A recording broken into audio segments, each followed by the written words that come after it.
ஆத்தங்கரை ஓரமா ஒரு நீர்நாய் ஒன்று வாழ்ந்து வந்துச்சு.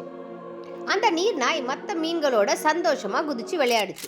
ஒரு நாள் தண்ணி ரொம்ப வத்தினதால அங்கங்க கொஞ்சம் கொஞ்சம் தண்ணி மட்டும் இருந்துச்சு. அதனால அங்க இருந்த குட்டி குட்டி மீன்கள்லாம் உயிருக்கு போராடிட்டு இருந்துச்சு. அப்ப இந்த நீர்நாய்க்கு ஒரு ஐடியா வந்துச்சு. நிறைய கூழாங்கல்லு கல்லு எல்லாத்தையும் ஒன்று சேர்த்து ஒரு அணை மாதிரி கட்டலான்னு நினைச்சுது. ஆத்தங்கரை ஓரமா ஓடி போய் நிறைய கூழாங்கல்லு, சிப்பி, பெரிய பெரிய கல்லு எல்லாத்தையும் கொண்டு வந்து ஒரு இடத்துல வச்சுது. கற்கள் எல்லாம் ஒரு இடத்துல அடுக்கி வச்சதால அதுக்கு மேல தண்ணியால ஃப்ளோ ஆக முடியல. அதனால ஒரு அணை மாதிரி தண்ணி அந்த இடத்துல தேங்க ஆரம்பிச்சுது. ரொம்பவே சந்தோஷமான அந்த நீர்நாய் குட்டி குட்டி மீன்கள் எல்லாம் மறுபடியும் அந்த தண்ணியில கொண்டு வந்து விட்டுச்சு. குட்டி மீன்களோட நீந்தி ஜாலியா விளையாடுச்சு. இதை எல்லாத்தையும் மற்ற விலங்குகள் எல்லாம் கரையோரமா நின்று ஆச்சரியமா பார்த்தாங்க.